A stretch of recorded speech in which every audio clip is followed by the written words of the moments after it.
My wife went out last night and didn't come home until this morning. This is horrible. I'm furious right now. But I'm also depressed as hell. I know what I have to do. It's just killing me that I have to do it. It's fresh, and it hurts a lot. My wife didn't come home last night. She went out with a couple of girlfriends, which is pretty normal for her. She's normally back around 2 a.m. on these nights, so I waited up around 2:30. I called to check in. She answered, and I could hear people in the background. She told me they went to a party, but were leaving in a couple of minutes. She wasn't home by 3, so I texted. It delivered, but no reply. Around 4 a.m., I called again. It rang a couple of times before she sent me to voicemail. My wife finally came stumbling through the door at 6:47 a.m. this morning. I know the exact time because I was worried. She was wearing a dress she didn't leave the house in, with mesh leggings I've never seen either. The leggings had clearly been torn, and her makeup was smudged. My heart sank when I saw her. My immediate worry was that she had been assaulted. She only shook her head no when I asked her that. I asked her what she had been doing then. She only said that I knew what she had been doing, and that kind of confirmed what the voice in the back of my head had been screaming since she walked in. My wife cheated on me last night. I asked her who it was. She shrugged almost casually and said it was somebody they met at the club. She went back to his house and hooked up with him, then Ubered home.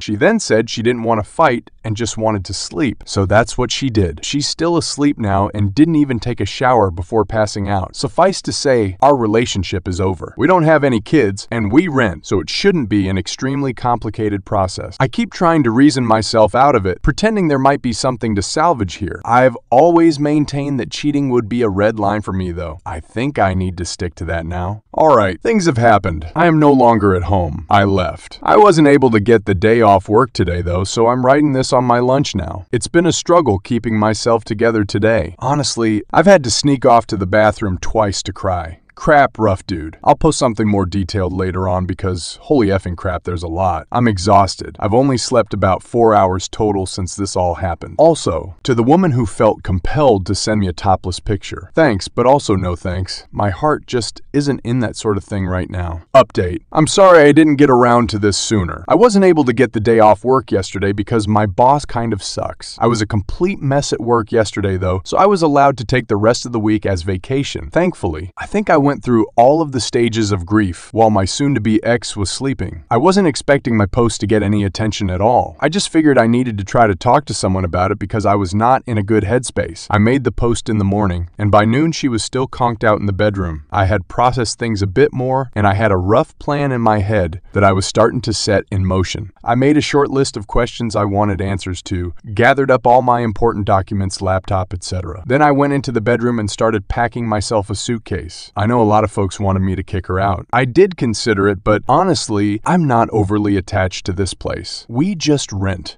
And I'm in a lucky enough situation to be able to say that paying half the rent for a few months isn't going to financially end me. It'll sting a little bit, I won't lie, but I'll make it, and I feel like being around this place is only going to remind me of her anyway. I need to be looking forward, not back. She ended up waking up about halfway through me packing my suitcase. There was momentary confusion as she looked around the room, then she just started bawling. Maybe this is awful of me, but I didn't bother comforting her. I told her I had the screenshots of her Uber and text messages from her phone, and that plus her confirmation was enough that things between us were completely done. She didn't answer me and just cried louder. I debated trying to continue the conversation, but I decided to just pack the rest of my suitcase and head back out to the living room until she came out. When she finally left the bedroom, she sat next to me on the couch and asked me if we could talk things through. I told her as calmly as possible that wasn't how things were going to work. I was going to ask questions. I wanted honest answers. She told me she'd be honest, so I proceeded. My voice was shaking the entire time. It was taking me everything to hold it together, but I kept going. Was this the first time she had cheated? She started crying before she answered that, then told me no. She had cheated on me multiple times over the course of our relationship. It was, and I'm going to use her words exactly here, just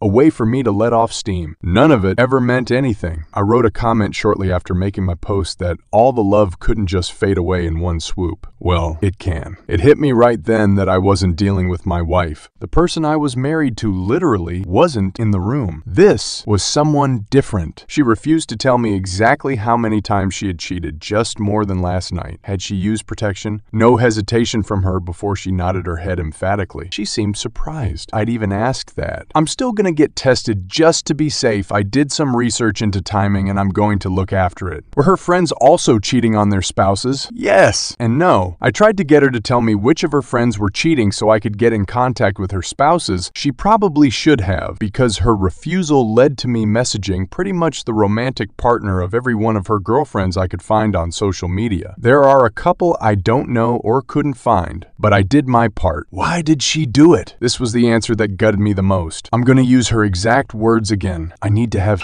actual variety. I told her that it's not like our intimate life is dull, she clarified. It's not the same as something new. I didn't even have a response to that one. I had expected something about me working too much or not supporting her emotionally. Nope. She just effed other guys because she felt like it and wanted to have some fun. When I didn't respond, she started asking me about counseling and therapy. I reiterated that our relationship was over. I'd be leaving. What she did next disgusted me. My ex actually tried to have intimacy with me. She put her hands on me and started trying to take off my clothes. I felt like I wanted to vomit and pushed her away after a couple of seconds. She just kept telling me that she would figure out a way to fix it, that we would work through it together. I told her that there was no way, and she started bawling again. She went to the bathroom and locked herself inside. I was just sick of everything at that point. I called her mother and told her what was going on. The full story too. The cheating, the questions I had asked, and the fact I was leaving. I've always had a good relationship with my ex's parents. They both decided to drive to town, which is about an hour for them. Once I knew someone was on the way, I just grabbed my things and left. Her waterworks in the bathroom were just annoying me because it felt hollow to me, especially given the answers to my questions. I ended up packing another bag before I left and took all the things that I could think of that I felt sentimental attachment to. I found a parking lot and sat in my car until I was able to get in contact with a buddy for a place to crash. I tried to take a nap, but I was running on way too much adrenaline. I knew when her parents had made it to the apartment because she started calling me. When I didn't answer those, she started texting me. She had gone from sad and crying to furious. Apparently, I'm a effing piece of crap for telling her mom everything. Whoops, I'm not sorry. I've received roughly 100 texts from her since leaving. They range from name-calling all the way to begging me to come back, to sending me pictures of the food she ate for some reason. I haven't responded to any of them. I feel like I said my piece before leaving. So that's where I'm at now. We didn't have joint finances, so that part was easy. I canceled all the subscriptions that go to my credit card just to be sure and changed all my important passwords. I'm crashing on a friend's couch for the next bit, but I've got some feelers out to some short-term rental places until I can find something more permanent. I've got feelers out for a divorce attorney too. A coworker of mine had a recommendation, so barring something better, I'll probably go with them. I also wanted to say that I was shocked how supportive everyone was, and thank you for that. Truly, from the bottom of my heart. It isn't easy for me to talk about emotional things with people close to me. This was an invaluable venting place for me. Thank you all so much. Hey folks, I'm happy, I guess, to say that this will be the final update to what has been probably the most difficult chapter of my life. I've felt an immense amount of support from the community here from my initial 2 posts, so I wanted to give a short update. Bottom line, my ex and I both signed the final papers for our divorce this week. It feels kind of surreal to think about that still. About 2 weeks into everything, she got resistant. I cut her off entirely and she refused to return my attorney's calls for a little while. Eventually, things got back on track. As for the infidelity itself, I don't have a ton more details to share with you. We did a short mediation, and by that time, I didn't feel there was any remorse on her end. I've talked about that a lot with my therapist. I'm in therapy, by the way. It still hurts that someone who I thought loved me could have apparently cared about me so little, but I'm working through it. That's really all I've got to share. Thanks again for your advice and support.